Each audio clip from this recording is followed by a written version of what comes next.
यता निर्वाचन नजिकिएसँगै एक हुल अराजक जत्थाहरू संसद पुनर्स्थापनाको माग गर्दै रोडमा काग जस्तै कराइरहेका छन्। देशलाई परिवर्तन, विकास र निकासतिर लैजाने युवाहरू होइनन्। यिनीहरूलाई थाहा छ यी मालिकका दास हुन्, किनभने अहिले सरकारमा यिनीहरूका मालिक छैनन्।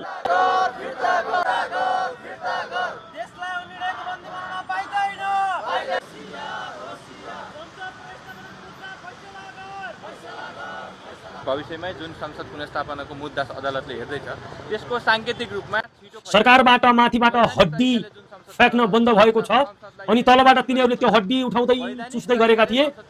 अहिले त्यो क्रियाकलाप, त्यो श्रृङ्खला बन्द भएका कारण अब ती हलिगोठालाहरूले चाहिँ एउटा प्रोपोगन्डा मचाउन खोजे। किनभने अब यो जुन परिवर्तनको लहर देशव्यापी रूपमा अन्तर्राष्ट्रिय स्तरसम्म सपोर्ट देखे, यिनीहरू हार्ने निश्चित भइगयो अनि डरले यिनीहरूका मालिकले यिनीहरूलाई उकासेर ल जाऊ है, तिमीहरू कहिले जाने हो, हामीलाई यति बेला चाहिँ गएर संसद पुनर्स्थापनाको माग राख, रोडमा जाऊ, सडकमा जाऊ भनेर मालिकले पठाइदिएछन्।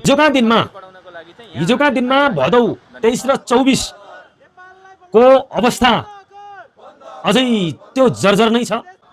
76 जना बालकको टाउकोमा, छातीमा ताकि गोली हान्ने यो सरकारले, तत्कालीन सरकारले अझै फेरि यस्ता युवाहरू जन्मिनुभन्दा त देश कंगाल भएकै सही, यस्ता युवा कहिले पनि नजन्मिउन् जसले चाहिँ के ती 76 जनाको रगत अहिलेसम्म त्यो रगतको टाटो सुकेको छैन, यिनीहरूलाई ती कुराको याद आएन।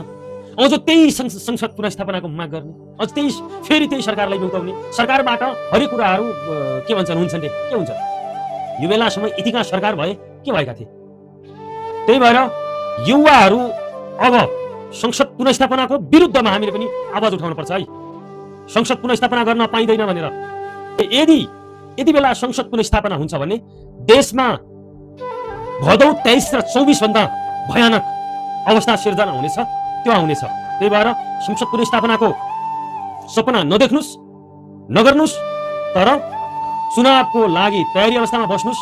अब चुनाव गर्ने हो, तपाईहरुले बरु चुनावी प्रक्रिया माहौल बनाउनुस्, आफ्नो कार्यकर्ताहरूलाई भेट्नुस्, घर दैलो अभियानमा जानुस्। अब यी कुन पार्टीका कार्यकर्ता हुन्, यिनीहरूले उता गएर आफ्नो पार्टीलाई सघाए त भइगयो नि, निर्वाचनका लागि जनताहरू बीच जानु पर्यो। उतै गएर यहाँ संसद पुनर्स्थापना चाहियो हुन्छ भनेर बोकाहरू जस्तै गराउँछन् नि, यहाँ होइन, गाउँमा जानुस्।